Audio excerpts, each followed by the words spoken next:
Jacob, I'm getting a tour of this transfer switch for you. What's your name again? I'm sorry? David. This is David from Power Pro. So he's going to explain how this box works. Go ahead. So on the top side of your breaker is your normal power coming in from your utility company, coming through the breaker to the back of this contactor assembly, which is called your load side. Imagine your light bulb.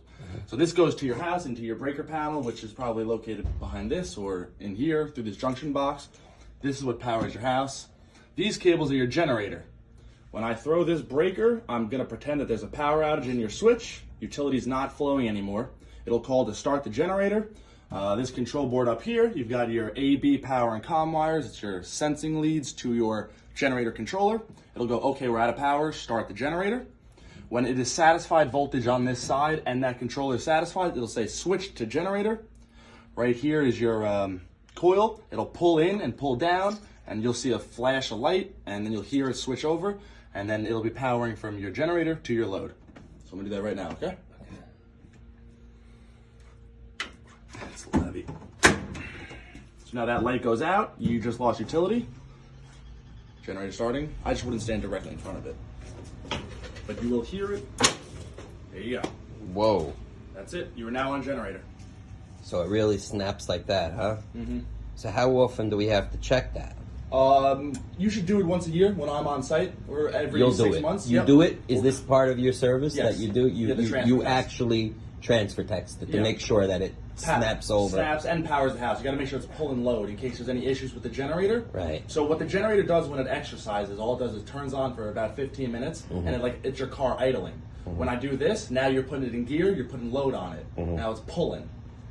Make sure it's working. So what are the 3 wires here? Give me 1 second. I should get my meter out.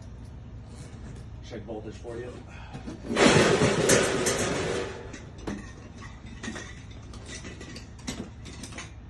Three wires where? Coming in where you said from the utility. Right, okay, so you have, there's, it's called single phase, but it's technically 2 phases. So you've got your 1 phase, 2 phases. So you have 120, 120, combined is 240. This is your neutral, so it would be 120 to neutral, depending on applications. Your dryer. And the back is the same exact thing, but just for your. right. One is generator load, and Yep. one is going to the house. So Correct. it switches from the house to the generator. Yep. Got it. Make sure it's putting out proper voltage. Now for the you. generator's on. Wow, I heard it go pop. Just rest that for you. Check voltage. We've got 60 hertz, which is the cycles it runs at. That's the speed of the back end turning. You want it to be 60 hertz. 240 volts. 120 to neutral.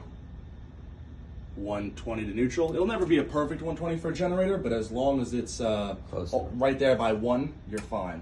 Over 1 is fine. Yeah. But if it's like 5, 10, you got an issue. Restore utility power. That green light will illuminate again, saying you have utility power back in the switch. It'll do the same thing now in reverse. Get ready for the pop. Takes a little bit longer because in case of brownouts, it wants to make sure everything's utility voltage is good. Really? So, in other words, if it's like low and that on, it won't switch back it waits. because it wants the generator instead. It knows that this is dirty power. So it waits a little bit Yeah. before it does it. Especially if they're doing any line work. It doesn't want to switch over just in case you lose power again while you're on generator. Interesting. Right, because I feel like that switch probably has some substantial wear and tear.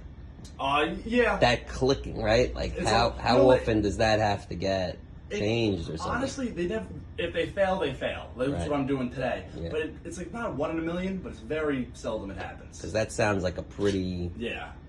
abrasive.